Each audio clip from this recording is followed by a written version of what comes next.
Assalamualaikum warahmatullahi wabarakatuh. Waalaikumsalam Ibu. Apa kabar Bu Neni? Alhamdulillah baik sekali Bu. Ada yang dapat saya bantu Bu Neni? Iya Bu, apa sekarang Ibu ada waktu? Kebetulan sekarang saya sedang santai, bolehlah kita berbincang-bincang sebentar. Ngomong-ngomong, apa yang Ibu harapkan dari percakapan kita kali ini ya Bu? Begini Bu, saya ingin menemukan solusi dari permasalahan saya Bu. Mungkin setelah saya cerita sama Ibu Dea, saya dapat gambaran tentang apa yang perlu saya lakukan. Oh baik Bu, memangnya Ibu Neni lagi ada masalah apa Bu? Iya Bu, gini, jadi di kelas saya itu ada salah satu anak yang saat pembelajaran PPKN tuh kurang fokus. Jadi cenderung mengganggu temannya kalau sedang belajar. Dan saat diberi tugas pun kadang jarang mengerjakan atau kalau mengerjakan pun lama selesainya. Jadi saya pusing Bu menghadapinya. Oh, baik Bu. Tadi Bu Neni bilang ada salah satu siswa di kelas saat pelajaran tidak fokus ya Bu ya dan cenderung mengganggu teman lain. Iya Apakah Bu. Ibu sudah menelusuri penyebab dari masalah anak tersebut Bu? Sudah Bu, saya sudah memanggil anak tersebut. Sudah ditanya juga kenapa kalau tiap pembelajaran itu suka mengganggu teman dan kadang tidak mengerjakan tugas juga.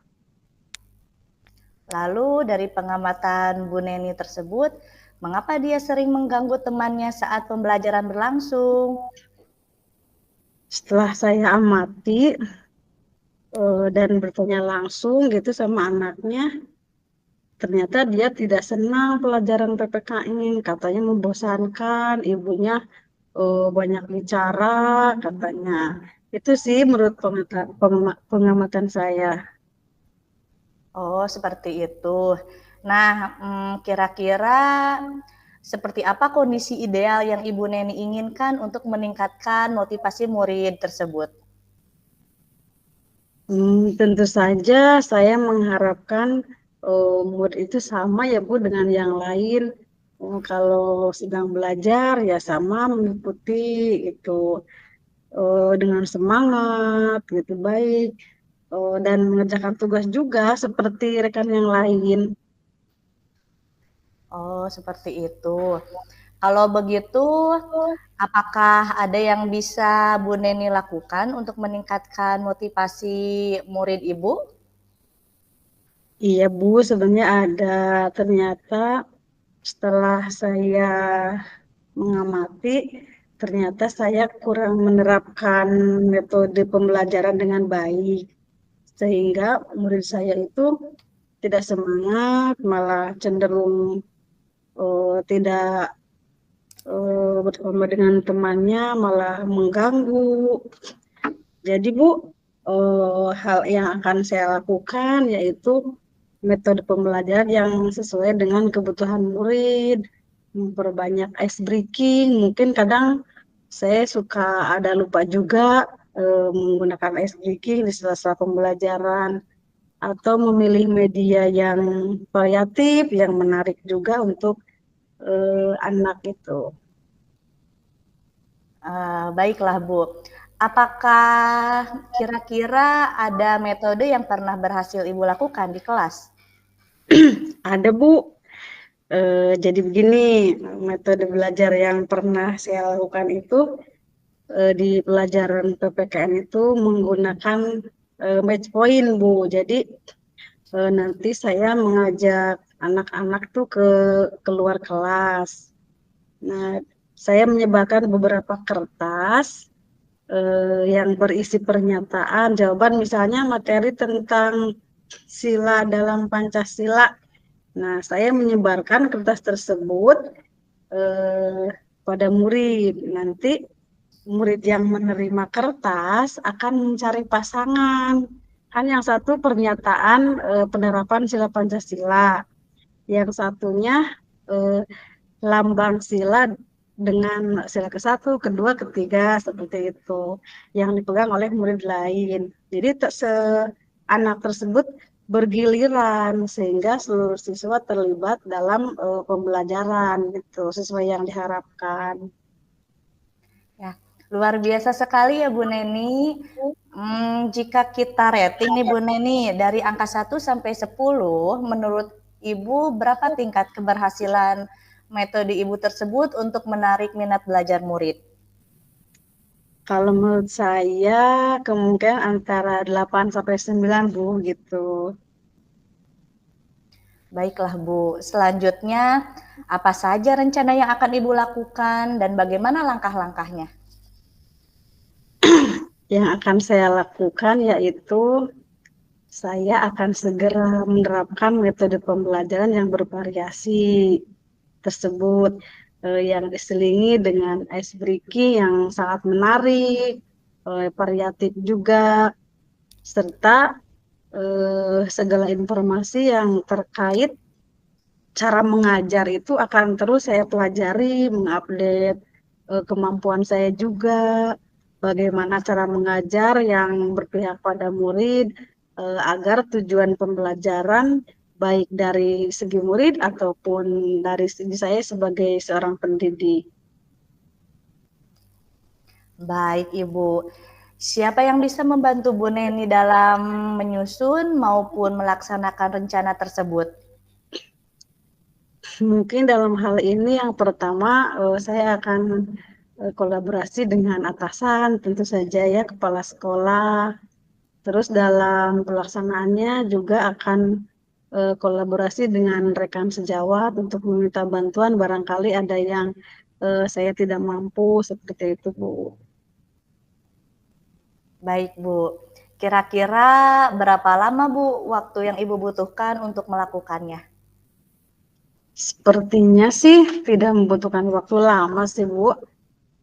Hal ini akan saya terapkan secepat mungkin. Hanya saja mungkin pencapaiannya membutuhkan waktu karena segalanya juga kan butuh proses. Tidak ada yang instan gitu, Bu. Nah, betul sekali Bu Neni. Nah, kapan Ibu dapat memulai melaksanakan rencana itu? Insya Allah sih secepatnya, Bu, agar murid-murid saya itu nanti mendapatkan hak belajar sehingga eh, pembelajaran itu terlaksana seperti yang diinginkan oleh murid, baik untuk murid ataupun saya gitu, sebagai seorang pendidik. Oh, seperti itu. Baik Bu Neni. Nah, sekarang kemudian komitmen seperti apa yang akan Ibu lakukan agar rencana ini berjalan dengan baik? Mungkin untuk komitmen akan saya usahakan untuk konsisten ya, secara terus-menerus belajar dengan menambah ilmu pengetahuan, mencari informasi, atau berkolaborasi juga dengan rekan sejawat, berbagi praktik baik dengan rekan guru lain, untuk meningkatkan kompetensi diri saya sebagai pendidik.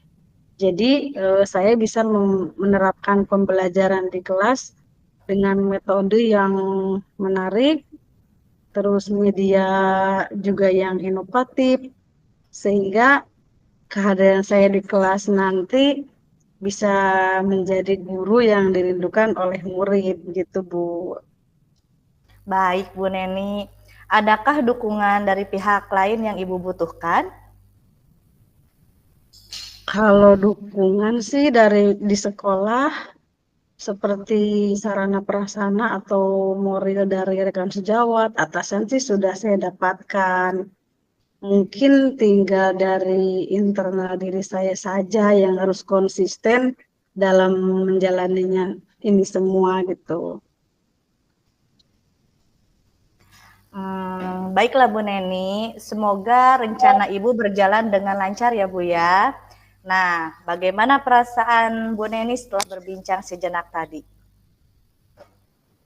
Alhamdulillah Bu, saya merasa lega dan senang sekali. Saya merasa telah menemukan solusi dari perbincangan kita ini. Alhamdulillah, syukurlah kalau begitu Bu. Apa ada lagi yang ingin Ibu sampaikan? Saya rasa cukup Bu untuk hari ini. Terima kasih juga pada Bu Dea sudah meluangkan waktu untuk mau berbincang dengan saya sehingga saya dapat menemukan solusi dari permasalahan yang tengah saya hadapi ini. Makasih ya Bu ya. Sama-sama Bu Neni, saya senang sekali dapat mendengarkan cerita Ibu. Semoga kita dapat terus saling berbagi ya Bu. Sampai jumpa Bu. Wassalamualaikum warahmatullahi wabarakatuh. Sampai jumpa kembali Bu. Waalaikumsalam warahmatullahi wabarakatuh.